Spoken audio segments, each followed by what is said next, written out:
everybody, my dear good friends. Welcome to a brand new episode of the Zondags Weekday Live Show Live. 2 minutes late because my computer crashed. Yeah, it's technical stuff, right? You gotta, that's part of life today, right? Without even all these great things we have here, we couldn't even connect and talk to each other. So very cool you're here. I'm glad you're here. My name is Maurice, and I'm doing this show on a weekday basis every Monday to Friday on the same time, same place, Facebook, LinkedIn. Well, not LinkedIn on live because they don't have that feature, but I'm on YouTube and I post my videos on LinkedIn, of course. So if you're here on LinkedIn, welcome to you as well, my dear friends. So what I wanted to talk with you today, because this show is all about personal development. How can we survive in this difficult world of these days where there's a crisis out there and we have our personal crises and we have our troubles and our challenges in life, but how can we overcome all those and make our lives the most of it and make the best out of it and get back the crown of your life and put it back on your head and get in control of your life? That's what we do, creating the happiness that you need and you desire, right? We're all after happiness. So that's what we talk about. And one of the things is that you have to make sure that you put your sound on, right? You got to have your sound on. So if you're not yet there, do it right now. And I'm glad you're here. So if you can hear me, yes, all right, that's cool. So today, what we're going to talk about is how to read a book a day. Yes, that sounds a little bit crazy, but hold on. Hold your horses. Hold your horses, family. It's possible. You can read a book a day, right? That's possible. But let me get back to the question first, because why would you? Why would we read a freaking book a day? Don't you have anything else to do in your life, right? Reading books is learning, and learning is what makes us grow, right? And what grows is what lives. Everything in nature that lives grows. So we need to keep focusing on growth in your life to pursue the happiness, to gain the happiness, and to feel the happiness, and to live in the now, and to conquer your dragons, and to slay your dragons, to conquer your fears, and to do all the things that makes you a better human being and create a better life for yourself and for the ones that you love around you or your community, of course. And one of those basic things we all the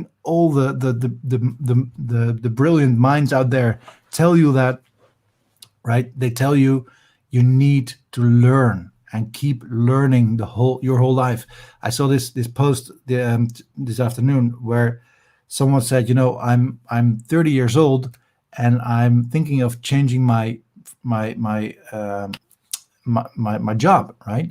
My profession, like go a total different direction. Should I do that, or am I too old?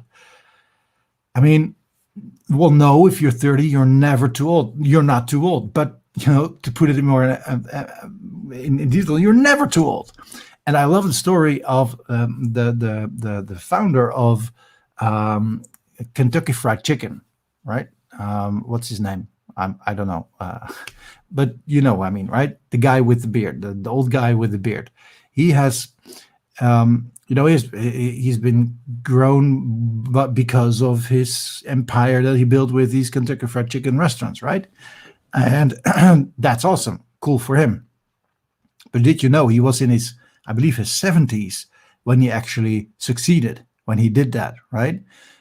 So growth is something that can happen later in life. To be honest, my dad actually, he was a photographer and he worked for the government for a while, for many years, and did some marketing and all kind of things. And when he was 50 years old, he decided he wanted to be a hypnotherapist.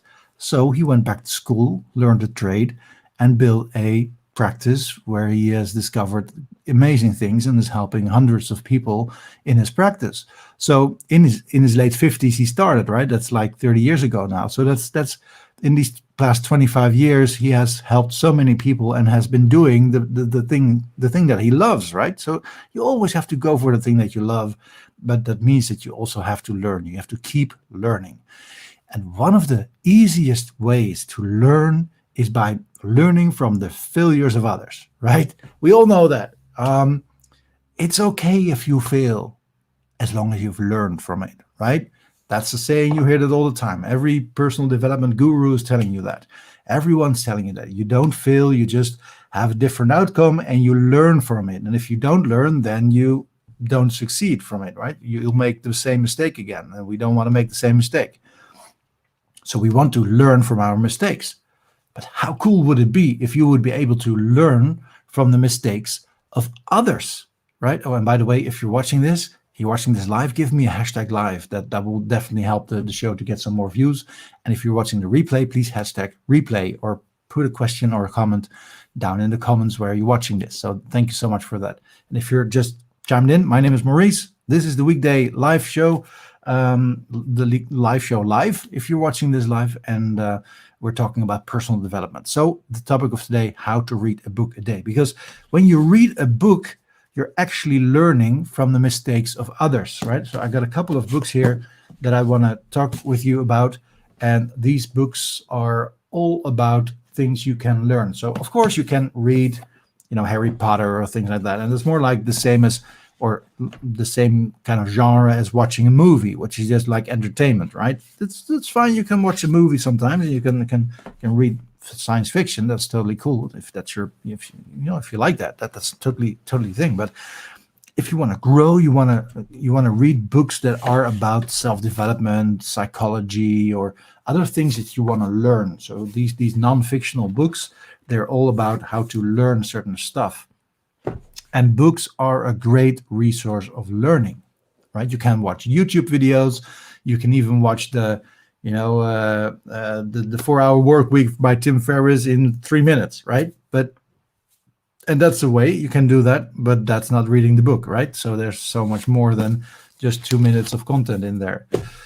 But how would it be? I mean, reading a book takes a lot of time, right? I mean, like, for example, this one, how many pages does it have? It's, I don't know, it's not even here. Oh, here it is. This is the afterwards, 192, so almost 200 pages. Now, if you take about 5 minutes, or no, they're big letters, the small pages and big letters, so maybe 2 minutes a page, that's 400 minutes, right? So this would be doable in a day, but still it would take 400 minutes, which is quite some time, right? If you take this book, Principles of Ray Dalio, that has many more pages, 552, and they're very small letters, so it takes quite some time if you want to read this book. And so we don't have time to read all these books, right? How would you have time to actually read all of this every day for an hour? It would take months if you would read one book. So if you do it like that, you would definitely be reading maybe 1 or 2 or maybe 3 books a year. And well, just figure for yourself, how many books, let me know in the comments, how many books do you read in a year, right? Really, like how many? Is it like 1 or none or 10 or 20 maybe? And that's, I think if you're hitting 20 books a year, you're pretty badass already, right? That's amazing. Now, how cool would it be if I would be able to help you to read one book like this a day? So you would read this book in one day, and then the next day you'll take this book, and the next day this book, and the next day this book, or whatever book you like, right? How cool would that be? What's the secret there? How would you do that? Because I'm not reading all day long, right? I'm not like sitting in my reading chair back there and reading all day long, reading all these books, these amazing books, learning from all the brilliant minds. No, I'm not doing that. So what do I do? Well, I have a strategy, and I've actually learned that from one of my mentors, and he explained it like this.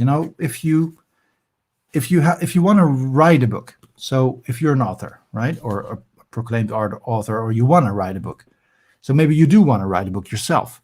Where would it be about? What would the subject be? So, for example, let's say you have this theory that if you have the courage to be disliked, you can improve your life, right? if that's the framework that you're having, this idea, this model or this system or what it is, you want to write a book about it, right? Because writing a book has a lot of benefits. It puts your name on a cover. You're an author. You can publish it, and all of a sudden you're an authority as well. And it's actually quite fun to write a book. I wrote a book myself. It's up there in the there, this one with the beautiful lady in the front. I wrote it myself, and it's a great process. It's actually very educational as well, right? If you want to learn something, that's what people say as well. If you want to learn something, teach others. So you learn it yourself. So you got this framework, and then you start writing, and you start writing like you maybe do the prologue. Okay, so why do you want to write the book, and then you create a kind of a story or a line about it, and all these subjects that you have, you want to get them all together and put them in this one big story, in this one big chunk, and that's becoming your book, right? All the golden nuggets are in there. But to be honest,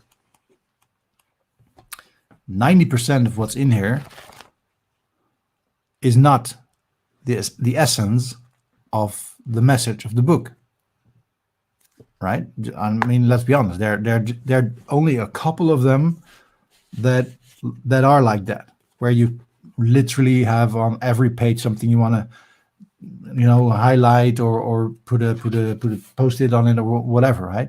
They're rare, those kind of books, and those are the biggest names in the world, right? For example, like the book of Napoleon Hill, Think and Grow Rich. That's a book where it has so many good things in it. You want to read every letter of it, right? But for most of it, and I'm not saying this is a bad book, because I love the book. It's a great book. It's a great book. It's the best. It's the best book ever. It's a good book, right? So I definitely want to read it. I mean, there are over 3 million copies sold worldwide. I mean, this is a bestseller, right? And it's actually written by two people. So two people spend a lot of time on this. But there's also a lot of, let's call it white noise around the framework itself. So what you want to do is get this this white noise decluttered, right? So how do you do that? Well, the first thing I always do is I read this. So I start reading with the back of the book, so I understand what the main subject is about, right? Can we be happy? Psychology might just hold the key. Millions have already read and benefited from the wisdom dispensed in the courage to be disliked.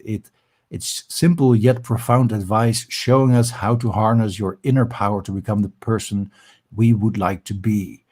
Well, that's the sales pitch of the book, right? So does it reflect to me? Does it say anything to me that I am interested in? Yeah, this is pretty much what I want to know. So it's the sales line, right? It's the pitch. It's the elevator pitch. So that makes me decide that I want to read this book.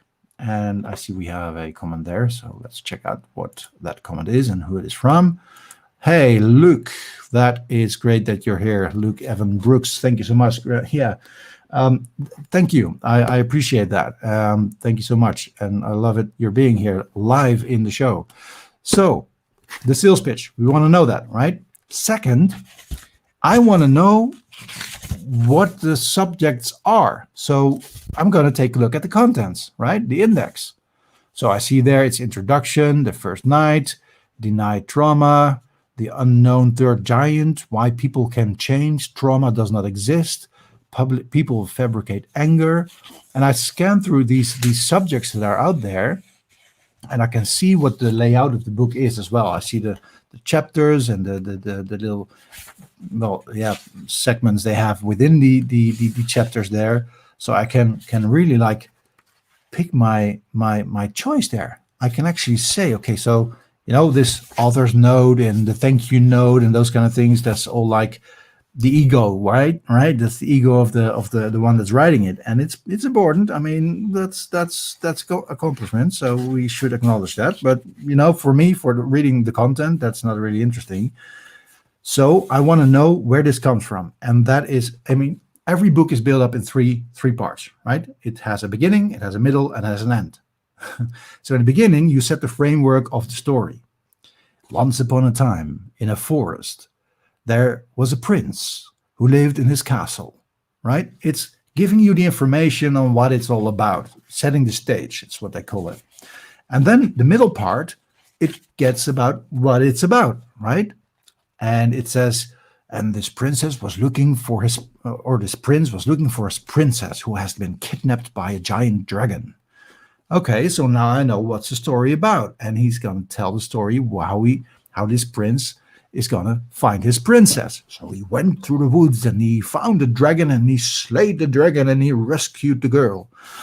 That's the juicy part, right? That's the story. That's why we're reading the story. And in the end, it's about the happy ending and the feeling of, okay, so concluding and everything combined, and let's like repeating maybe.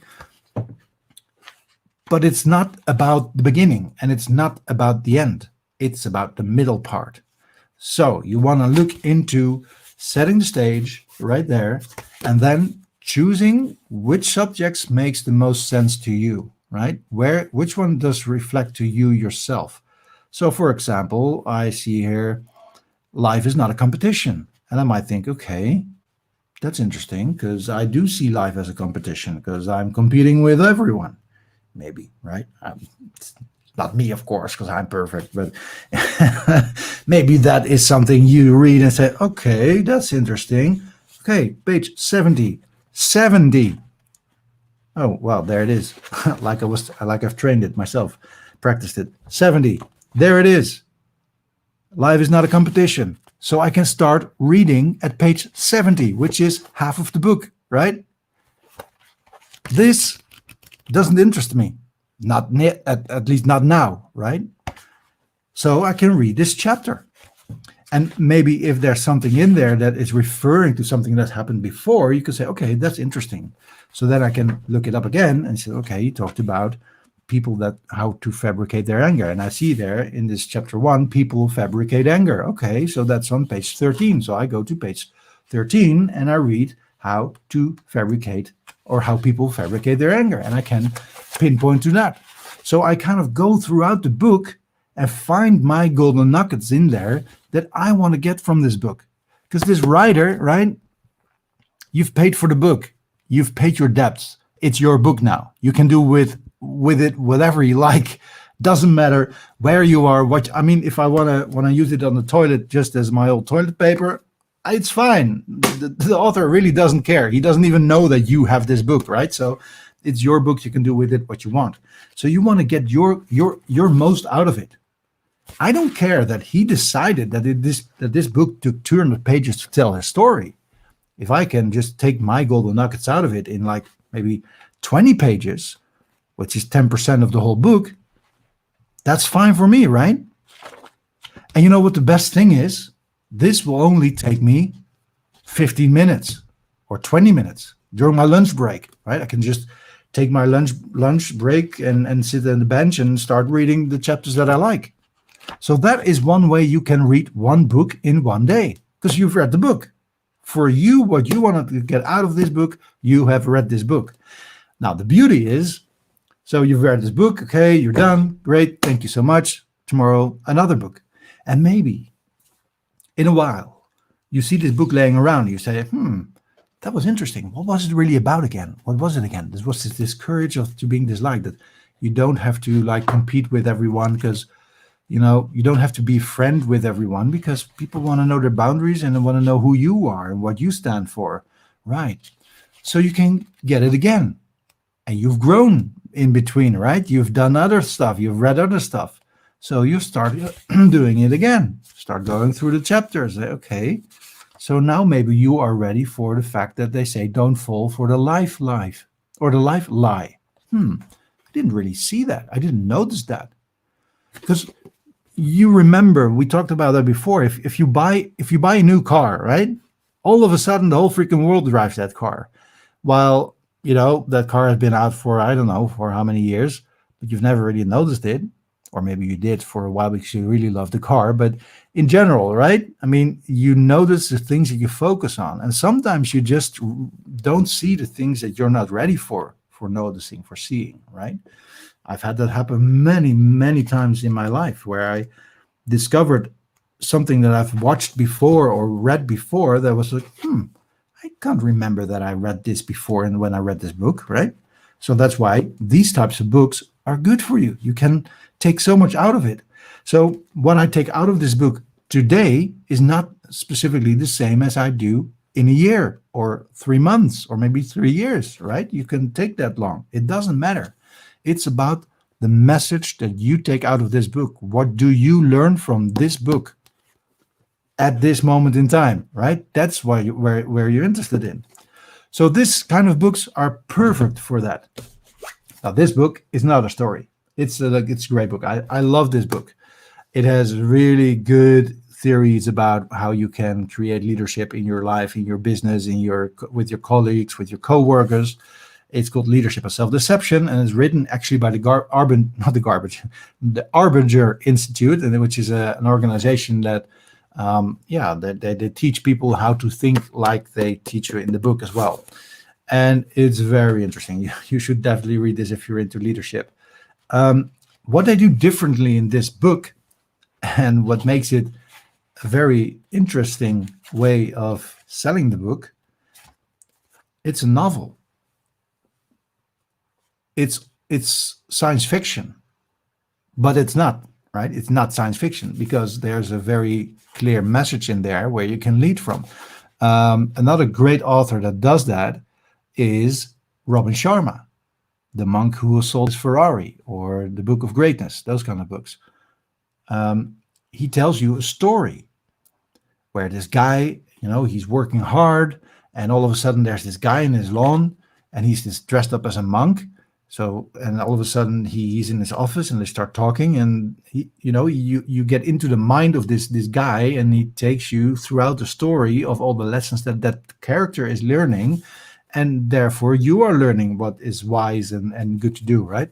And that's exactly what they're doing here as well. So you're actually, you can take this on a day at the beach, and just while your kids are watching some whatever or playing in the sand, you can just read this in your bed in the sun. It's a book you can read on vacation. So you can use these books just as your entertainment books, right? So we have our information education, and this is our education entertainment.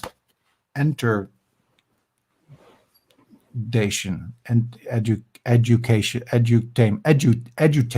so whatever. But that makes you read more of the book itself, right? Because it's a story, and we love stories. I mean, I bet you want to know how the prince catches his princess, right? We love stories and want to know how things happen. So this is a good one. And the thing that works in this as well, from like educational perspective, is that you'll remember more, because we connect more with stories than facts, right? We talked about that before. So that's a way. Do you read this book in a whole day then? Not so much. This is the category of books you can read in your spare time on a Saturday evening, or whenever you are laying in your bath or whatever you're doing, right? Or maybe before going to sleep, you can read it. It's a good book. It's actually a great story as well. Now, this book is also something else. This is what I call a reference book. This book is designed to read it like I just said, right? Dive in it as you want it. It has actually 2 parts. So part 1 is more like the story of his life, and part 2 is the lessons that he learned, pretty much like that, if you put it into Prince 2 kind of a way of thinking. So if you want to read the story, you can read part 1, right? That's pretty much the same thing as we do here. So if you want to read the story, you can go here. But the second part, I think the second part is more interesting because of the more golden nuggets that are in there. There you see, I also have this bookleg thing. How you call this in English? Een boeklegger in Dutch. Put it there so I can find the index. So I can just browse through the subjects that I want to read about. So that's a good book for that. And fourth, we have a book like this. And this, The Tribe of Mentors from Timothy Ferriss, right? Also from, well known, of course, of the 4-Hour Work Week. one of his first bestseller, which made him on the map. And this is typically, if you read magazines like Esquire or Health for Man or even Playboy, I don't know, because in Playboy we also only read the interviews, right? It's the interviews. It's reading the interviews and learning about questions that the editor asked or the journalist asked this certain person, and they give you insight on how they think. And learning how people think, how they think is important, because if you can model that, if you can like take that into your own way of thinking, that might help you succeed in whatever you're after, right? So that's smart to do as well. This book is actually doing that. It's a collection of many interviews that Timothy did with brilliant minds, asked them a couple of like standard questions, right, that he asks pretty much everyone, and a certain amount of questions that are more like specific to their profession or the things that they do. And it also has some quotes in it, right? The main thing is to keep the main thing the main thing. It has here some quotes. Somewhere behind the athlete you've become and the hours of practice and the coaches you have pushed you is a little girl who fell in love with the game and never looked back. Play for her. And that is actually by any missed Boris Dortitor, which I can Toris Dortir. I have no idea who she is, but I think she is some athlete, right?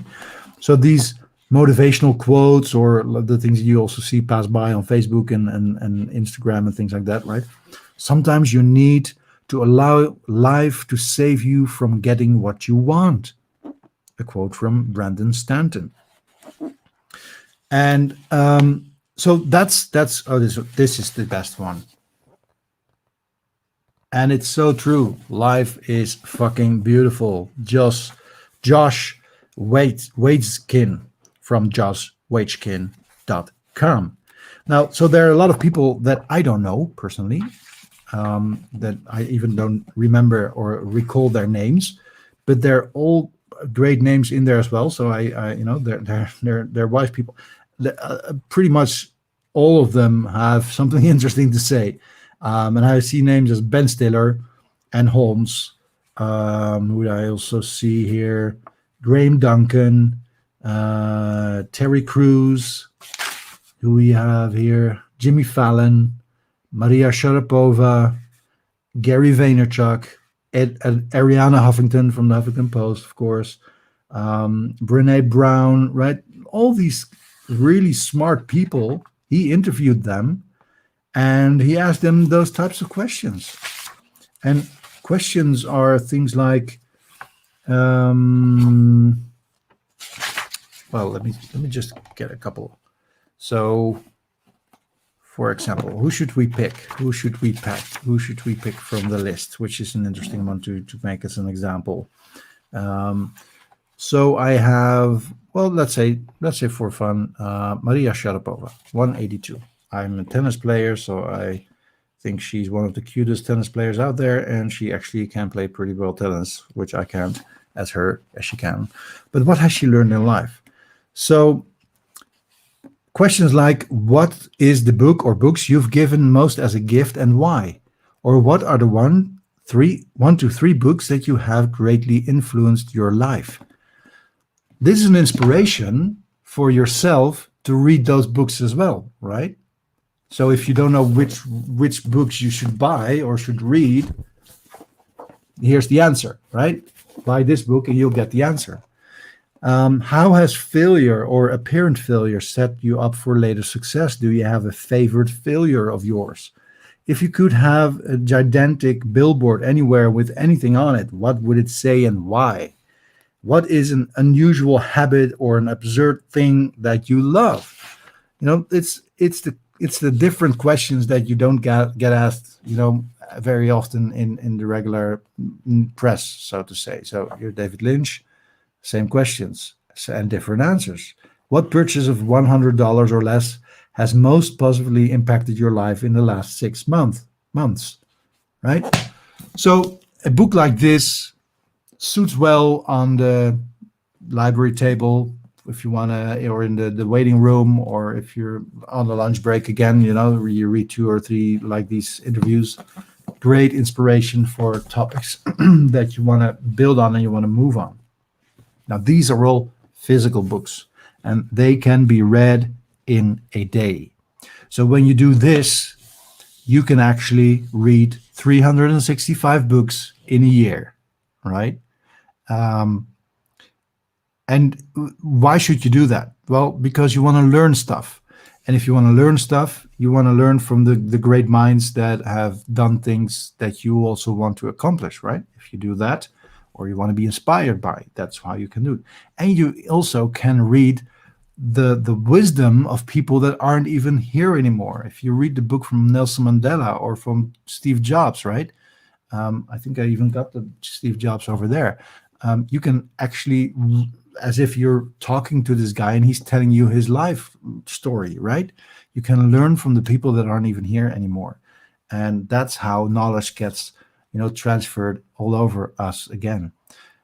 A last thing that I want to emphasize in a way you can read books, which I do a lot because I drive a lot in my car. And all the time that I drive in my car, I listen to audiobooks. So whenever I'm driving, I use Storytel. That's a Dutch sort of service, or I think it's international as well, Storytel. But you have also, of course, Audible, things like that. So get a subscription of Audible, $9.95 a month, something like that, and you can read all the books you can imagine, right? All the books. I mean, there are thousands of books on there for $9.95 a month. I mean, I get it, right? Buying a book like this, maybe, it's $30, right? So if you want to buy $30 worth of books a day, that's a lot of money in a year, right? So I can imagine that that's maybe too expensive for you. But get it on there, right? You already got a phone. You already got it. So use it not only for smart things like Facebook and Instagram and selfies and whatever. No, use it smart. Use it to yourself as a learning machine as well. I believe that Robin Sharma actually was it who said, listening to books in the car is like you're actually creating a driving university, right? Because you're learning stuff while you drive, or you can learn it by doing your workout in the gym, or you can listen to it in the gym, or doing your errands at home, right? It can be at any moment in time where you don't need your eyes on things, or you can literally read, right? You can just go around and do your stuff, put your earbuds in and listen to the book. It takes a while because a lot of books, especially books like the principles like this one, a lot of pages, a lot of time, right? And you go to every word. So sometimes, it's better to use that type of words or that type of books for books like the story books that actually have stories in it, right? So I love Robin Sharma's books, by the way, for that reason, that I can listen to them in my car and actually, listen to a great story where I learn stuff. So learn, and you will grow and you will understand more in life. And actually, the more you learn, more you understand that you don't know anything. And that's an interesting discussion that I'd like to talk to you about when we meet. As you know, thank you so much for listening. I help people doing this, so I love doing this as a personal leadership coach. If you want to know more, go to masteryourpersonality.com and you can find out more about what I do. And I also have on the website a link, which I will put in the show notes or the comments or whatever it's called, a link to my book list, right? My reading list, which I think are interesting books for you to read if you're looking for personal development, growth.